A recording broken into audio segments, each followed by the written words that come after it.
monsieur, bonsoir. Bienvenue dans ce journal dont voici les titres. Notre pays célèbre les 20 ans de sa coopération avec la Principauté de Monaco dans le domaine de la protection civile.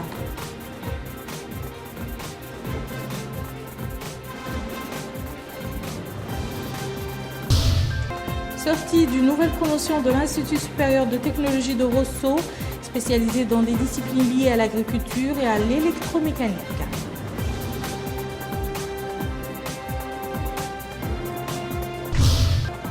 L'ONU propose à la Russie de gérer les couloirs humanitaires à Alep pour permettre aux civils de fuir cette ville assiégée. Merci, Madame, Monsieur, de vous joindre à nous. Nous ouvrons ce journal par le message de félicitations adressé par le président de la République, Mohamed El Abdelaziz, à Sa Majesté Mohamed VI, roi du Maroc, à l'occasion de la célébration de la fête du trône. Dans ce message, le chef de l'État réitère sa volonté d'œuvrer pour le renforcement des relations de fraternité et de coopération unissant les deux pays dans l'intérêt des deux peuples frères et pour contribuer à l'édification de l'union du Grand Maghreb arabe.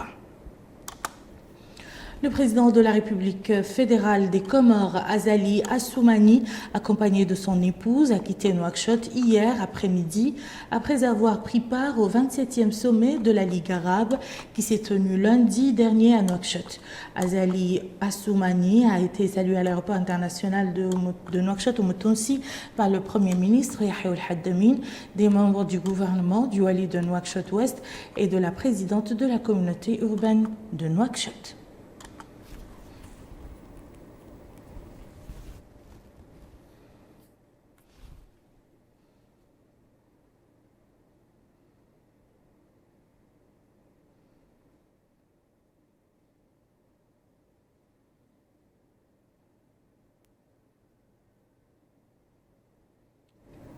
Le sommet de la Ligue arabe de Nouakchott a sans doute été couronné par des décisions importantes qui auront des répercussions positives sur les problèmes que connaissent certains pays arabes.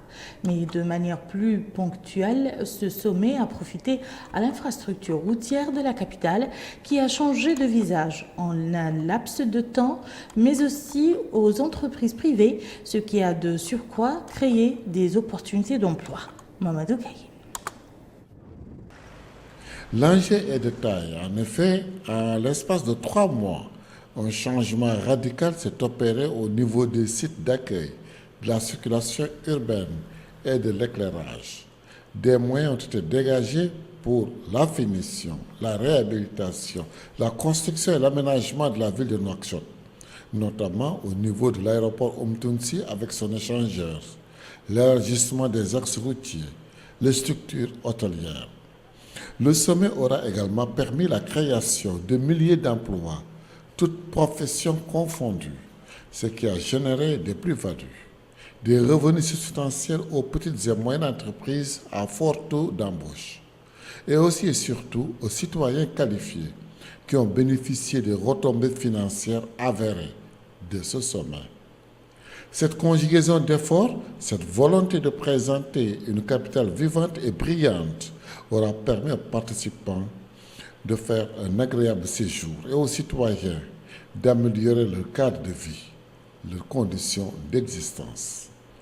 La tenue de ce sommet aura donc permis d'impacter positivement sur la vie des citoyens. À eux de gérer les acquis pour eux et pour les générations futures.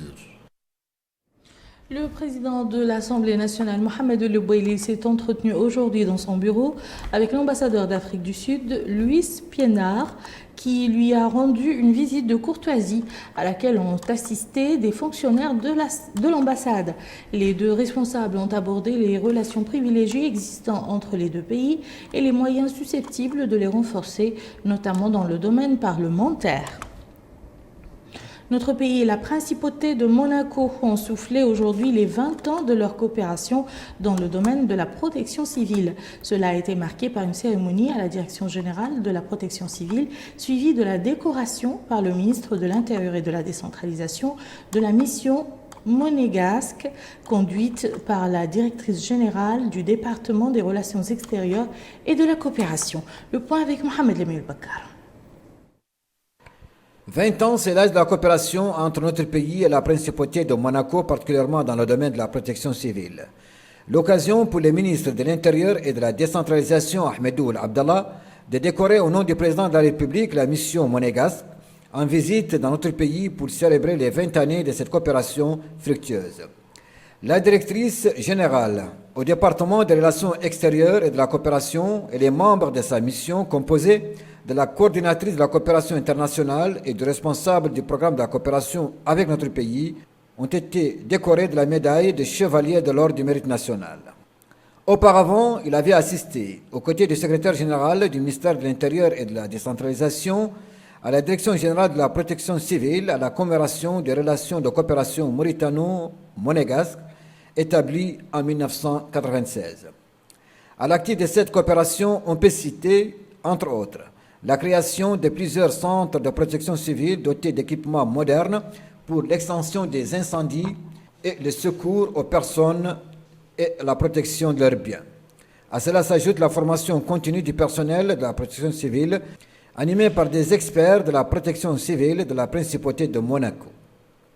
Prenant la parole à cette occasion, le secrétaire général du ministère de l'Intérieur et de la décentralisation, Baba Oulboumeis, a loué le partenariat entre notre pays et la principauté de Monaco dans le domaine de la protection civile, marqué, a-t-il dit, par de nombreuses réalisations, dont la création de centres de protection civile dans toutes les muqata'a de la capitale, ainsi que la mise à niveau de leur personnel.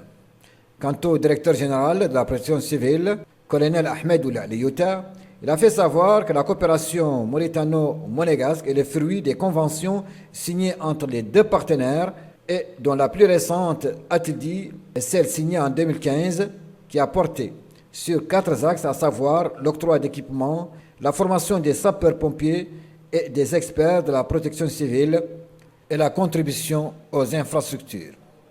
Quant à la directrice générale au département des relations extérieures et de la coopération, elle a fait savoir que le partenariat entre son pays et la Mauritanie repose sur la confiance et les valeurs communes afin d'apporter assistance à la population. Cette année 2016 marque les 20 ans de coopération entre la Principauté de Monaco et la Mauritanie. Cette coopération repose sur un partenariat basé sur la proximité, la confiance et les valeurs communes. Ces valeurs ont permis de tisser des liens très forts entre les services de protection civile mauritaniens et les hommes et femmes qui la composent.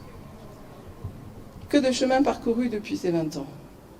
Soyez-en certains, nous n'avons pas terminé. Nous n'allons pas nous arrêter en si bon chemin et nous envisageons même d'étendre cette coopération. Joignant l'acte à la parole, les deux partenaires ont signé, pas après cette cérémonie, un accord portant sur l'ensemble des domaines liés à la promotion de la protection civile et incluant la construction ultérieurement d'une école nationale de la protection civile à partir de 2017-2018.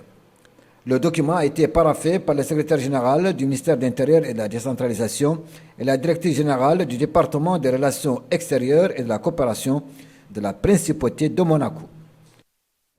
Autre cérémonie, cette fois-ci à Rosso, il s'agit de la sortie d'une nouvelle promotion de l'Institut supérieur de technologie IST, formé dans diverses spécialités. Le ministre de l'Enseignement supérieur et de la Recherche scientifique, qui a supervisé la remise des diplômes aux sortants de cette promotion, a indiqué que les établissements d'enseignement supérieur dans notre pays ont connu des réformes structurelles globales pour parvenir aux objectifs fixés par l'État. Bokar Bailaba. La cérémonie était empreinte de convivialité. Les 60 sortants et leurs parents communiaient ensemble. Même les enfants n'ont pas manqué ce moment. Tous s'empressaient pour assister à cette cérémonie de remise de diplôme de licence de la 5e promotion. Et puis, tour à tour, les sortants recevaient leur diplôme des mains des autorités, fruit des années de formation dans plusieurs spécialités, production, prévention, santé animale, sciences et technologies de la nutrition, génie rural et électromécanique. Après le cérémonial de remise des diplômes, place aux allocutions. L'occasion pour le ministre de l'Enseignement supérieur et de la Recherche scientifique, Dr Sidi Salem, de souligner le niveau de compétences et de la spécialisation au sein de l'Institut, rappelant que cet établissement est considéré comme une référence en matière de sciences et de savoir moderne. Il a ajouté que l'Institut s'est caractérisé au cours de l'année universitaire écoulée par une intense activité marquée par le respect et l'application du processus pédagogique, l'achèvement des programmes prévus, l'organisation des examens et des sessions de rattrapage dans des conditions sereines. La cérémonie a été également marquée par l'intervention du directeur de l'Institut, Dr Nabiyullah Oul-Bouraya, qui a indiqué que l'établissement n'a cessé de former nombre de compétences jeunes dans différents domaines. Il a loué les efforts du staff administratif et pédagogique qui ont conduit au succès de l'année universitaire et la réalisation des objectifs tracés. Pour le rappel, le nombre des inscrits à l'Institut supérieur de technologie de Rosso est de 223 étudiants, dont 16 filles. L'État de la société Taziast Mauritanie, l'État et la société Taziast Mauritanie Limited, société anonyme, ont signé un accord mardi dernier portant sur un plan de mauritanisation accélérée de la main-d'œuvre de Taziast. Ce plan débouchera dans les prochaines semaines sur l'enclenchement d'un important processus de recrutement de compétences nationales qui seront formées et ou perfectionnées pour occuper, suivant des périodicités définies, des fonctions actuellement assurées par du personnel expatrié, ainsi le pourcentage d'expatriés de TML SA, qui représente aujourd'hui 12% des emplois, sera réduit à 6% d'ici fin juillet 2018 et à moins de 3% d'ici fin 2020. Pour assurer le maximum de retombées de l'exploitation de la mine de Taziast sur l'économie nationale, le gouvernement et Taziast Mauritania Limited Société Anonyme ont également convenu de certaines dispositions visant une plus grande efficience des opérations de Taziast. Dans ce cadre, les services de support de Taziast Mauritania Limited Société anonyme qui étaient localisés à l'étranger seront relocalisés en Mauritanie d'ici la fin de l'année 2016 et les postes correspondants seront mauritanisés à 80% avant la fin de l'année 2018. Le gouvernement poursuit ainsi la réalisation des objectifs nationaux liés au développement du secteur minier, à la formation de compétences, à l'emploi et au transfert de technologies. Il demeure fidèle à sa conviction que la négociation est le moyen le plus adéquat pour résoudre les problèmes et que le respect de la réglementation constitue la meilleure garantie pour la préservation des intérêts des partenaires. Et nous refermons ce journal par quelques nouvelles brèves de ce qui fait l'actualité au Tchad, aux États-Unis d'Amérique et en Syrie avec Abdullah Damara. En Syrie, la situation humanitaire est préoccupante, particulièrement à Alep, assiégée, cette grande ville du pays est coupée en deux. L'Organisation des Nations Unies, ONU, par la voix de son envoyé spécial, Staffan de Mistura, propose de prendre le contrôle des couloirs humanitaires proposés par la Russie à Alep. L'envoyé spécial des Nations Unies a indiqué que des réserves en nourriture sont disponibles pour une quinzaine de jours. Ces corridors humanitaires permettront aux 25 000 civils de fuir cette ville assiégée. De Missoura a indiqué qu'une partie de la population piégée dans la partie est d'Alep risquerait de manquer de nourriture et de produits de base d'ici à 3 semaines. L'ex-président du Tchad, Hissène Habré, a été condamné à verser des réparations individuelles aux victimes. Cette décision a été prise par le tribunal spécial qui s'est réuni et l'a condamné à verser entre 10 et 20 millions de francs CFA par victime en guise d'indemnisation. En revanche, la Chambre a rejeté la demande introduite par les représentants des familles de victimes en faveur de réparations collectives sous la forme de projets ou d'emblèmes à ériger sur les lieux des crimes. Pour rappel, Hissène Habré a été condamné à perpétuité au mois de mai pour crimes de guerre et crimes contre l'humanité. À moins de 4 mois de la présidentielle américaine, Hillary Clinton va représenter le Parti démocrate à la présidentielle de novembre prochain. Elle a accepté officiellement l'investiture du Parti démocrate ce jeudi.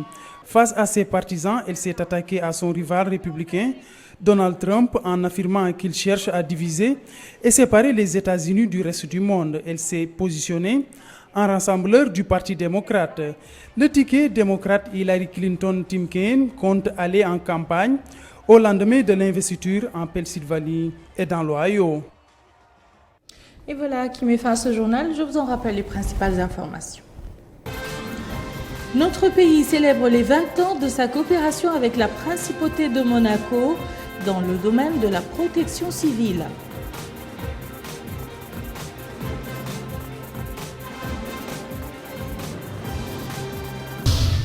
Sortie d'une nouvelle promotion de l'Institut supérieur de technologie de Rosso, spécialisé dans des disciplines liées à l'agriculture et à l'électromécanique.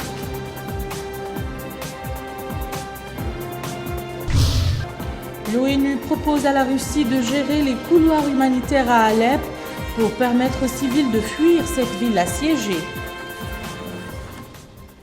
Merci Madame, Monsieur de nous avoir suivis. Passez un excellent week-end et à très bientôt, Inch'Allah.